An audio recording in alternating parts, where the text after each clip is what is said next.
In December 1996, in rural Pennsylvania, 50-year-old Jack Porter started working as a night security guard at Ashford Valley Institute for the criminally insane. The facility was isolated, surrounded by dense woods, a perfect place for society to forget about those housed within. Jack's job seemed straightforward: keep watch, make rounds, and ensure no one got out. But just weeks into his new position, something unsettling occurred. An inmate, locked away for unspeakable crimes, was declared missing. Although Jack didn't know it at that time, this was only the beginning, a spark that would ignite the most horrifying experience of his life. What follows is Jack's own account, a tale he kept quiet for 2 years, until something so terrible happened that he could not keep it to himself anymore. When I started at Ashford Valley Institute for the criminally insane in December 1996, I didn't expect much beyond routine. It was an old, isolated facility in rural Pennsylvania, tucked away from everything. The place had a reputation for being quiet, with most of the inmates heavily medicated or sedated. The nights were long, and the hours dragged, but I didn't mind. At 50, this job seemed like an easy enough way to finish out my working years. The place was eerie, though. Long, dimly lit hallways with flickering lights, the distant sound of metal doors echoing, but nothing I hadn't seen before. I did my rounds like clockwork, checking the wards and watching the monitors. I never missed a step. Vigilance was important, especially in a place like this. The staff was small, and it was just me and the quiet hum of the old security system most nights. A couple of weeks in, something strange happened. An inmate was declared missing. I didn't know much about him, just another name on a long list of violent offenders. What got to me was that no one seemed particularly alarmed. It wasn't a full-scale lockdown or even a real investigation. They said he must have slipped out during one of the daily routines, but I knew that wasn't possible. I'd been vigilant. Every round, every door was checked, every camera scanned. I was sure no one could have slipped past me, but the doubts started creeping in. Had I missed something? Did I let someone get out? Maybe I was wrong. Still, the whole situation didn't sit right with me. Something about the way the staff handled it felt off. No panic, no urgency, almost like they expected it. The nights after the inmate went missing were different. It started subtly at first. Just little things. Doors that I was certain I'd locked would be ajar when I made my rounds. The flickering of the lights became more frequent, almost rhythmic, like they were signaling something. I'd hear strange noises too, not the usual groans or mutterings from the inmates, but something lower, almost a growl, echoing down the empty hallways. At first I chalked it up to the age of the building, the creaks and groans of old pipes, or my mind playing tricks on me in the silence of those long shifts. But soon the air itself seemed to change. There was a heaviness, a suffocating stillness that seemed to follow me as I walked the corridors. It was as if the building was watching me, waiting. Every night I felt it more intensely, this presence that didn't belong. On the monitors, shadows moved in places where there shouldn't have been any. I would check a hallway, find nothing, then turn back to see a door closing softly, as if someone, or something, had just passed through. One night, while making my rounds, I swore I saw something. I was walking down one of the lower wings, a part of the hospital where they kept the most dangerous inmates, and out of the corner of my eye, I caught movement. I turned quickly, expecting to see one of the patients out of bed, but there was no one. The hallway was completely empty. But the air felt wrong, thick, like it was pressing in on me. I glanced at the doors on either side, the narrow windows revealing the darkened cells, and for a brief moment, I could have sworn I saw a face staring back at me. Not a normal face, though. Something distorted, something that didn't belong to anyone in that place. Every instinct I had screamed at me to leave, but I forced myself to keep moving, to finish the round. The further I went, the worse the feeling grew. In the back of my mind, I kept thinking about the missing inmate.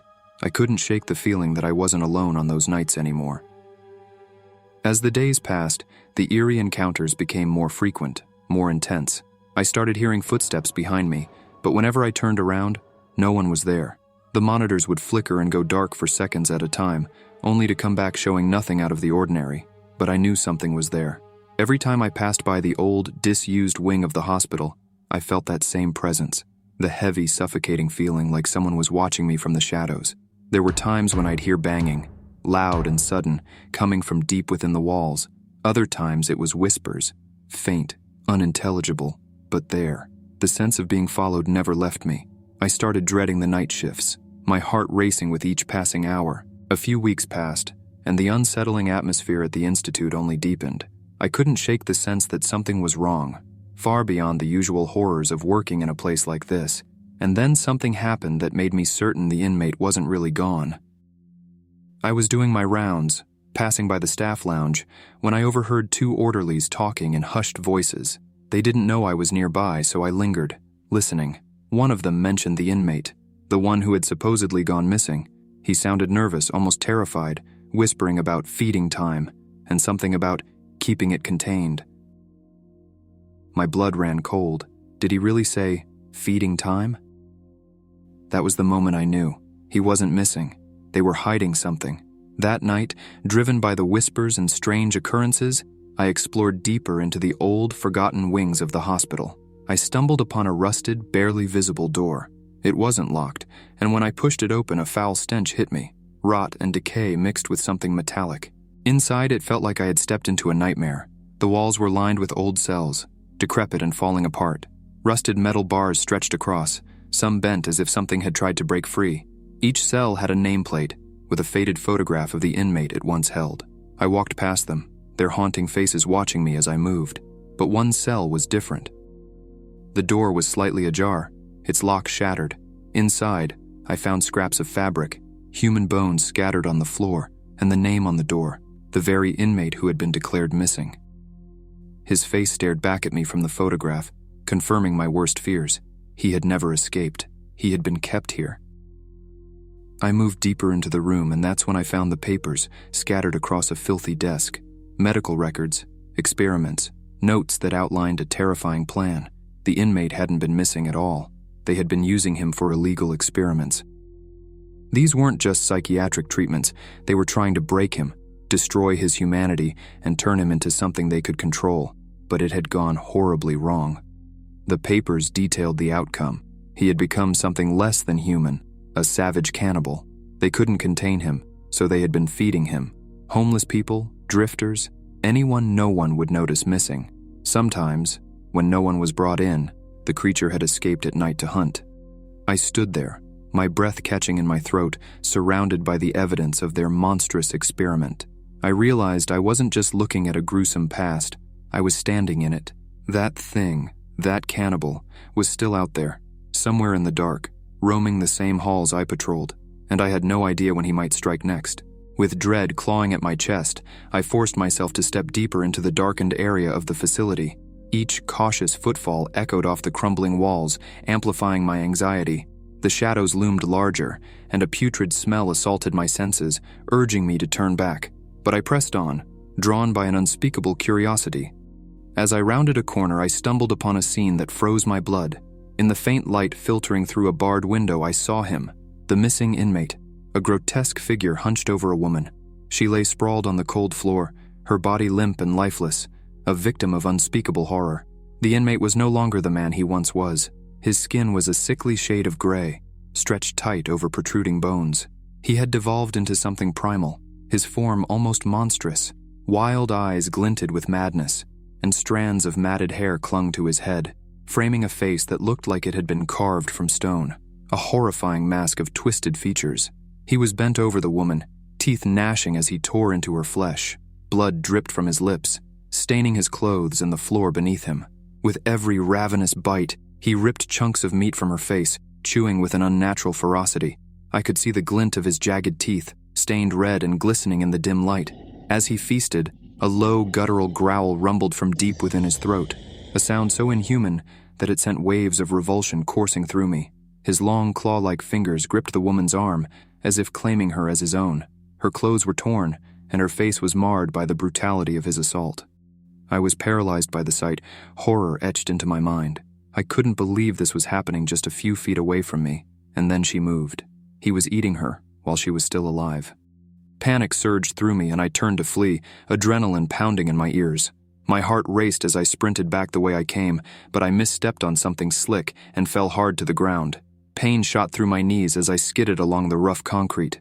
Looking back, I saw the inmate's wild eyes locking onto me with a predatory glint. A guttural roar erupted from his throat as he lunged forward, long arms reaching for me with horrifying speed. I scrambled to my feet, terror coursing through my veins, his hands grasping for my shirt, nails scraping against my skin. I felt the rush of air as he nearly caught me, his breath rancid and hot. I barely dodged his grasp, my instincts kicking in as I dashed toward the nearest exit. As I ran, I could hear his growls behind me, louder and more furious with each passing moment. The walls seemed to close in, shadows swallowing the flickering lights above. My pulse thundered in my ears as I raced down the corridor, the sound of my own breathing mingling with the frenzied sounds of his pursuit. I crashed through a door, slamming it behind me and fumbling with the lock, my hands shaking, but the metal felt slick with something warm. I glanced down to see blood smeared across my palm, the result of my earlier fall. Panic surged as I realized the mess was everywhere. The walls, the floor, even the doorframe was streaked with crimson. Suddenly the door slammed open against the wall as he barreled through, a beast unleashed. He charged at me, blood dripping from his chin, eyes wide with madness. His mouth twisted into a grotesque smile as he lunged. I barely managed to sidestep, feeling the rush of wind as his body collided with the wall. I sprinted again, dodging past him, but I felt his fingers scrape my back, tearing through my shirt and drawing blood. I stumbled forward, the pain igniting my senses, but I forced myself to keep moving, to keep running. I finally burst through the exit, stumbling into the cold night air as a roar of frustration echoed behind me. I ran, not daring to look back, my only focus on survival. I didn't stop until I reached my car, slamming the door and locking it tight, my heart pounding. The image of that monstrous figure and his bloody feast burned into my mind as I sped away. When I got home, my wife rushed out, her face pale as she saw the blood on me. She helped me inside and called for help. At the hospital, everything was a blur. Bright lights, nurses tending to my wounds, but nothing eased the fever that shook me, each shiver a reminder of the cannibal's hot breath. After I recovered, I tried to report what happened to the authorities. I told them everything, about the secret wing, the inmate, and the horrors I'd witnessed, but the response I got wasn't what I expected. They didn't outright dismiss me. Instead, they subtly warned me to stay quiet. I was told, in careful words, that I must have been confused, that the fever and trauma had clouded my memory. They even suggested that maybe it was another inmate, one with known violent tendencies who had attacked me. Then came the more direct warning. If I kept pushing this, I could risk my job and my pension. They didn't need to say more. I knew they wanted this buried, and if I didn't play along, I'd pay for it. For 2 years, I kept quiet. I buried the memories, convinced myself I could move on, that maybe I was wrong, but I can't stay quiet anymore. Something strange has been happening to me, and it's getting worse. The wounds I got that night, the ones from that inmate's claws, seemed to heal at first, but the scars, they never fully went away. Over time, they started to get infected. The skin around them would swell, redden, and throb with pain. I went to several doctors, tried many medications, but the infection would seem to subside for a while, and always came back, like it was something deeper than just a surface wound. But that wasn't the worst part. Over the last few months, I've started having these violent outbursts. They come out of nowhere, completely out of my control. Once I smashed a lamp during a fight over something as stupid as misplacing my keys. Another time, I punched a hole through the wall when I couldn't get the TV remote to work. I talked to doctors and therapists, and they chalked it all up to trauma, saying I was dealing with the fallout of that night. But then yesterday, something much worse happened. I got into an argument with my wife. It started over something small. I can't even remember what it was, but I lost control, like something inside me snapped. I grabbed her, and before I knew what I was doing, I had bitten her arm. Hard. I bit her until it bled. And then as quickly as the rage came, it was gone. I stood there horrified, staring at her as she clutched her arm in pain.